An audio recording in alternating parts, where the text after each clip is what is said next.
The headlines were merciless. Zoo group shaken. Anonymous whistleblower. Will the zoo heiress reclaim the throne? Zoo Meelam thought she had lost everything, her company, her family, her name. But with Duin Yiran at her side, the game changed. Every secret exposed, every betrayal unraveled, and every shadow finally dragged into the light. From blurred photographs meant to destroy her reputation, to a press conference where truth became her only weapon. Meelam stands at the edge of reclamation. Not revenge. But in a world where loyalty can be turned into a scandal and love can be twisted into weakness, can she protect both her heart and her legacy? Tonight, in Beneath the Mask, we enter the cost of exposure, the reckoning of truth, and the redemption of a woman who refuses to break. Chapter 83, The Cost of Exposure. The next morning, the headlines were merciless. Zoo group shaken, Lin Jianong accused of embezzlement and corporate fraud. Anonymous whistleblower triggers government probe. Will zoo heiress reclaim the throne? Meelam stood in the center of her old office, a place she hadn't stepped foot in since the day she'd signed away her shares in defeat. The air was thick with dust and betrayal, but today, the weight on her shoulders felt different. This was no longer about revenge. It was about reclamation. Yiran handed her the preliminary financial freeze documents. Jianhong's accounts in Macau and Singapore are flagged. He'll be forced to come out of hiding. Good, she said calmly. The board needs to see it wasn't a coup. It was a purge. But as she turned to sit behind her desk, her phone buzzed violently, a direct message with only one line. You should have stayed quiet. Attached was a photo, blurry, taken from a distance, of her and Yiran on her balcony from last night. Her blood ran cold. Yiran leaned over and saw it too. He's watching. No, Meelam murmured, jaw tightening. He's desperate. But Yiran's hand gripped the back of the chair a little too tightly. They'll try to turn it into a scandal, he said. Paint you as emotionally compromised. Use me as the dagger. She turned to him sharply. You are not a liability. You are the reason I've come this far. He didn't speak, but his gaze darkened with something fierce, protective, unrelenting. Let them try, she added. I won't let fear dictate the end of this story. But Jianong didn't waste time. That same afternoon, multiple anonymous sources began releasing fake documents to the press, suggesting Meelam had used personal funds from a shell company to buy back her shares through illegal means.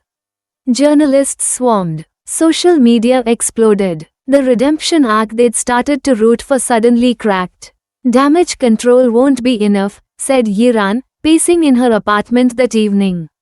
We need to strike back. With something louder. Meelam stood at the window, arms folded, watching lights flicker across the skyline. My mother, she said softly. Yiran paused. What about her? She served on the original founding board with my father.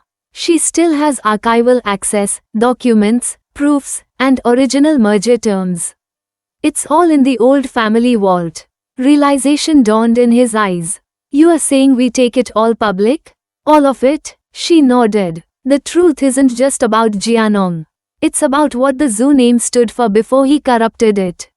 A long silence passed. Then Yiran smiled faintly. You're braver than most souls I've met. She smirked. I was never just a CEO's daughter. That night, as Yiran helped her sort through decades-old paperwork, their hands brushed, again and again. Neither pulled away, until Meelam finally looked up, voice barely above a whisper. Why did you choose to help me, Yiran? Really? He met her gaze and held it. Because the night we met, I saw someone who was burning and still refused to turn to ash. Silence. And then, he added, softer, and because I was burning too. But when I found you, I finally stopped feeling alone. Something broke open in her chest, not pain, not fear. Just warmth. Something like a beginning. End of chapter 83. Chapter 84, Truth, with cameras watching. The press conference room at the heart of Zoo Group's main tower hadn't been used in years. Dust was cleared, lighting reinstalled, and reporters lined up outside like wolves in tailored suits. Inside, Meelam stood facing a mirror. No makeup artist, no publicist, just her. She wore an ivory silk blouse and black slacks, simple, deliberate. Dignity didn't need embellishment. Yiran stood a few feet behind her, silent but steady. Are you sure? He asked. No, she admitted. But I'm ready. He smiled slightly. That's more than enough. She turned to him, her voice softer. Will you stand with me? He didn't answer with words. Just offered his hand. She took it. When the doors opened, flashbulbs erupted like fireworks. Dozens of lenses zoomed in on her face, waiting to catch a crack, a sign of weakness. Meelam walked calmly to the podium, Yiran behind her, and took the mic. Good morning, she began, voice unwavering. I am Zhu Meelam, daughter of Zhu Jinhai and Zhang Rui. And today, I am speaking not just for myself, but for the legacy my family built and nearly lost. A murmur spread through the room. She continued, in recent days, false allegations have circulated regarding my involvement in financial misconduct. Today, I bring forward verifiable documents, original board records, and sealed testimony proving that Lin Jianong, a man entrusted with Zhu Group, manipulated internal systems to seize power for personal gain. She paused, letting the words settle. My mother, one of the original co-founders, has authorized public release of all founding documents, board records, and archived meeting footage. Transparency starts now. The screens behind her lit up, charts, signatures, paper trails, timestamps. A digital map of betrayal. Reporters scrambled to capture every detail. And as for the whispers about my personal life, her voice dipped slightly, but her gaze never wavered. I am not ashamed of the people who stood by me. Loyalty is not a scandal. It's a strength. Yiran looked up at her then, and for a moment, the storm outside the room couldn't reach them. After the conference, the building buzzed with shocked silence. No chaos, no rebuttal, just the weight of truth too loud to ignore. Meelam sat alone in her father's old office, looking out at the city. Yiran walked in without knocking. He placed a folder on her desk, final confirmation that Jianhong's assets had been frozen and his international travel flagged. He won't run far, Yiran said. Meelam exhaled. We did it. You did it. She looked at him then, really looked. And without the fear, the burden, the pain, something new bloomed between them. She rose, stepped close, and whispered, You are right. About what? My heart. Her fingers brushed his. It's opening. He smiled, not the charming CEO smile, not the careful one. The real one. And this time, she leaned in first. A kiss, quiet, certain. The kind that doesn't rush. The kind that says, we survived. End of chapter 84. Chapter 85, Reckonings and Redemptions. Lin Jianong was arrested 2 days later. The footage went viral, a silver-haired man in a wrinkled designer suit, shielding his face with trembling hands as authorities led him through airport security. He looked smaller than before. Powerless. Exactly what he'd once tried to make Meelam feel. The financial crimes alone would put him behind bars for decades. But Meelam didn't wait for the sentencing to move forward. She had a company to rebuild. In the newly renovated executive wing of Zhu Group, Meelam stood in front of a gathering of board members, many of whom once voted her out. They sat stiffly, ashamed, cautious. I'm not here to gloat, she said, arms at her side. I'm here because this company was never meant to belong to one man's ambition. It was built on something far more valuable, trust. One older member shifted. And you'd ask us to trust again, after everything? Meelam met his gaze. No, I'm not asking. I'm earning it, every day I walk through these doors. Silence. Then, a slow nod. Another. And then a standing ovation, quiet and sincere. Behind her, Yiran watched, his heart full, not with pride, but with peace. Evelyn came to her 2 nights later. They met in a quiet cafe tucked between 2 garden courtyards. No press, no cameras, just 2 women with jagged histories. I wanted to ruin you, Evelyn said bluntly. Her lipstick was smudged. her eyes hollow. Milam didn't flinch. I know, but I didn't expect you to survive it. Milam stirred her tea. Neither did I. A bitter laugh escaped Evelyn's lips. Why aren't you furious with me? I was, Milam admitted. But anger is a fire. It burns everything, including what's left of yourself. Evelyn lowered her eyes. He used me, too. Lin Jianong promised me power, legacy, revenge. And now, I have nothing. Milam looked at her, really looked. Evelyn wasn't the villain anymore. She was just lost. You still have a choice, Milam said. Testify. Clear what's left of your name. Not for me, for yourself. Tears welled in Evelyn's eyes. Why help me? Because once, I needed someone to believe I wasn't my worst mistake. That night, Milam returned to the zoo estate, the real one, the one her family had lived in before it was taken. The lights were on, the halls clean. Her mother sat by the window, a blanket on her lap. Zhu Hao, still recovering, managed to nod and even smile faintly when she entered. You're home, her mother whispered. Yes, Milam said, kneeling beside her.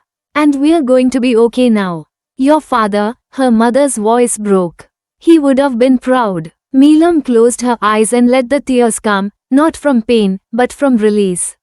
She found Yiran outside, sitting on the balcony under the stars. I thought you might need air, he said gently. I need you, she replied without hesitation. He turned to her, surprise flickering across his face. You don't have to say that. I want to, she said, stepping closer.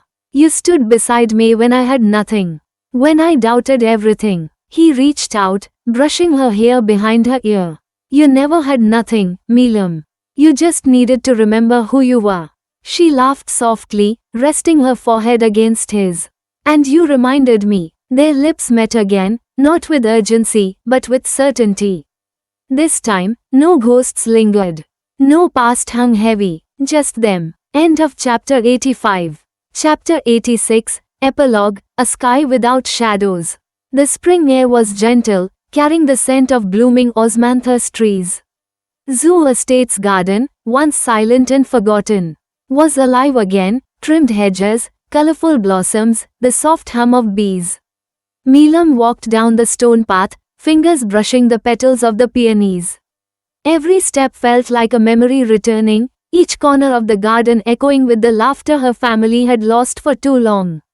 Her brother Zhu Hao was seated in the sun, a blanket across his legs. He couldn't walk yet, but his smile was brighter than she'd seen in years. Gag, he greeted softly, his voice still weak but stronger than before.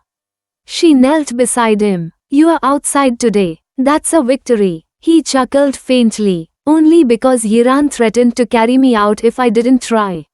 Milan's cheeks warmed at the mention of Yiran. He was somewhere behind her, speaking to the medical staff about Zhu Hao's physical therapy schedule. He had taken it upon himself to ensure her family's recovery, not as an obligation, but as part of his world now. That evening, the Zhu family had their first real dinner together since the nightmare began. Her mother, Zhang Rui, leaned back in her chair, visibly frail but with her eyes alight. Milam, she said softly, you carried all of us through the storm. I don't know how you found the strength. Milam hesitated, glancing at Yiran across the table. His gaze met hers, calm and steady. I didn't do it alone, she said.